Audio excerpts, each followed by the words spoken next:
In this section of training, we'll be discussing sentence dictation.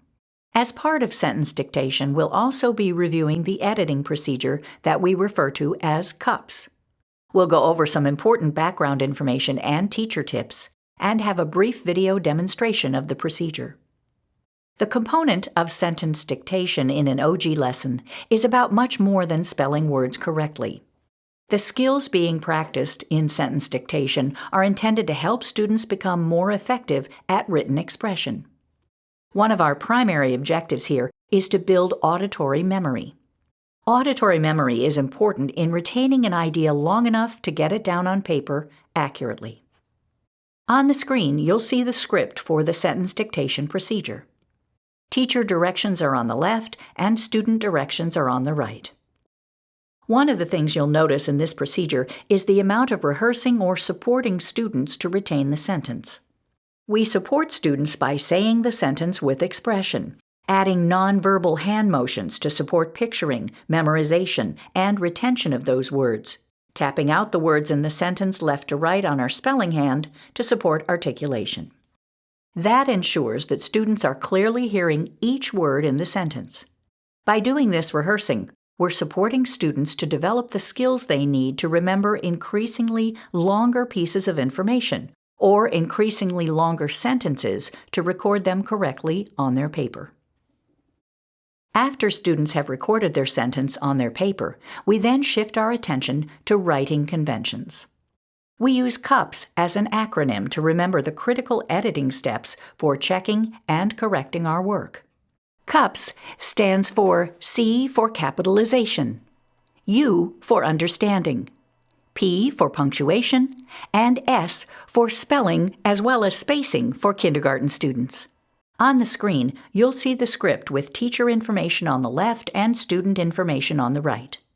Notice how in the script, the teacher tells students to check for one thing at a time. As new skills are introduced, teachers may need to prompt students to check for more and more things. For example, once students have learned the conventions for capitalizing dates or proper nouns, the teacher may prompt for that in the C capitalization step of the procedure.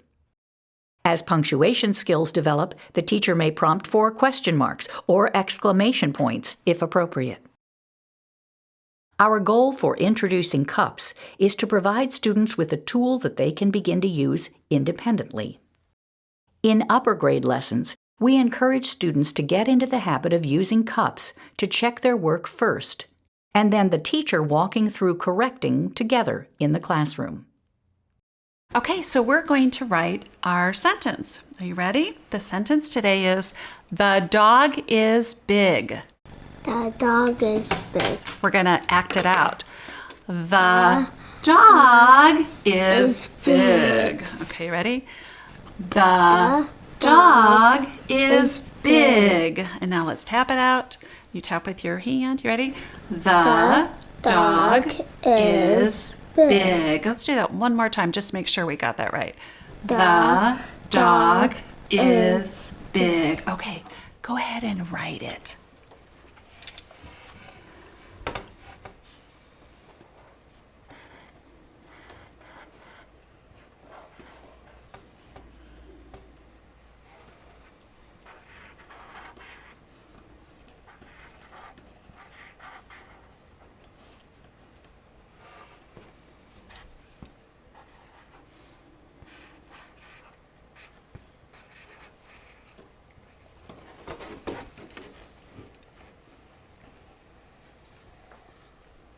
Okay, are you ready?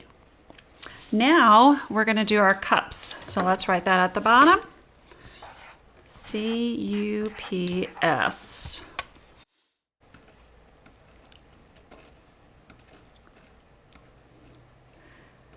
Nice. And the C stands for, do you remember? Capital. A capital letter. So does your sentence begin with a capital letter? Yep. Good. Do you need, what about the rest of your sentence? Do you need a capital letter? No. So are they all lowercase? Yep. Good. So check.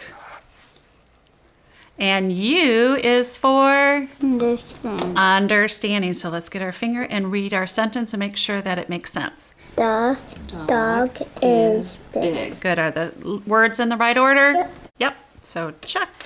P stands for punctuation, right? Yeah. Punctuation, that's really important. And what punctuation should we put at the end of this sentence? A period. A period. Good job. So check. And then S is for Spacing. spacing. Okay, let's make sure we got space. Do we have space? Yep. Okay. And what about spelling? Can you check your paper and then look up here at mine? Make sure they're spelled correct. Is it good? Yep. And check. Nice job. Since handwriting is not the focus of the sentence dictation drill, we generally would not stop and correct their formations. Instead, periodically collect students' papers, identify what elements are problematic, and provide students practice time. The sentence dictation component is introduced very early on, even in kindergarten. When it is first introduced, it is heavily teacher-modeled. This allows the teacher to think aloud as he or she models, leaving finger spaces between words and moving left to right across the page. Eventually, students engage in writing the sentence on their own. Throughout all grades, sentences increase in difficulty, length, and complexity of punctuation. This concludes the sentence dictation portion of training.